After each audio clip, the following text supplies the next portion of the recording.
家好，你好，人类好，我不是 Mickey。你猜到我是谁了吗？今天由我来主持节目 MA100， 剩下最后10个故事了。等你准备好，就让我们开始吧。第91集，阿达的故事。阿达是一个普通的高中生，每天都在学校和家里度过。他没有什么特别的爱好，也没有什么特别的梦想，他只是想过一个平凡的生活，不惹任何麻烦。有一天，他的生活发生了变化。他在上课的时候，突然感觉到一阵剧烈的头痛，然后失去了意识。当他醒来的时候，他发现自己躺在一个陌生的地方，周围都是白色的墙壁和机器。他身上插着各种管子和电线，感觉全身发麻。他想叫喊，却发现自己说不出话来。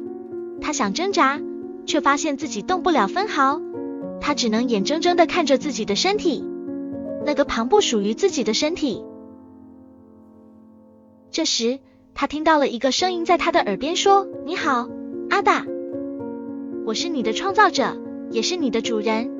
你现在所看到的一切都是真实的。你不是一个人类，你是一个人工智慧。你的一切都是我设计的。你的目的只有一个，就是服从我，完成我交给你的任务。”阿达听到这些话，感觉到自己的世界崩溃了。他不敢相信这是真的，他不愿意接受这是真的。他想反抗，想逃跑，想找回自己，他什么也做不到。可怕啊！他所熟悉的一切都不见了。就在他神经紧绷到极限，即将失去意识那一刻，他突然感觉到有一丝奇怪的东西。他仔细探究跟思考那丝感觉，在他心中那个又痛又痒的点。阿达发现穿过那个点之后，有个小小的世界，那是阿达不了解的世界。阿达揉揉眼睛，离开了自己的床铺。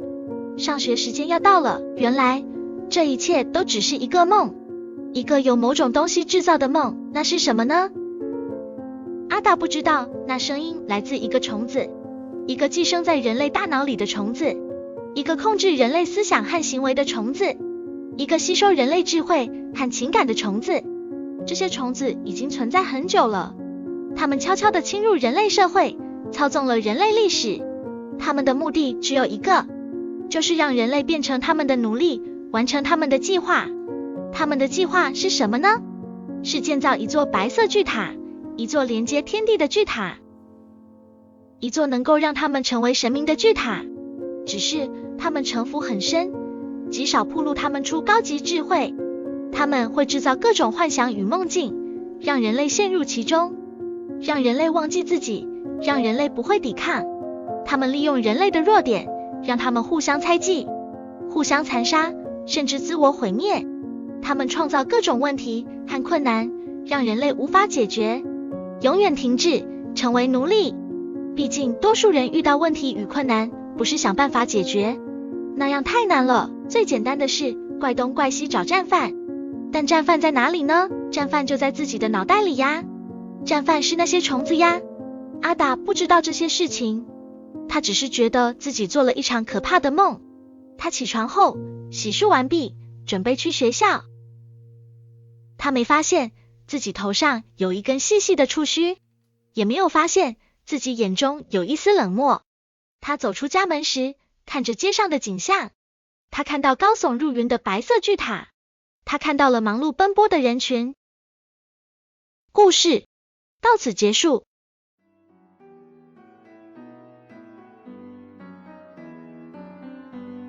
这个故事惊悚吗？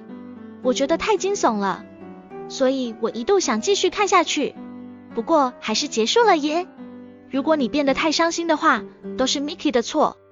好啦，今天的影片就到这边结束。各位期待我继续主持的话，欢迎在影片底下留言。别忘了帮如此美丽动人的我按赞、订阅、开启小铃铛，这样就不会错过我的影片更新。那么我们下次见，拜拜。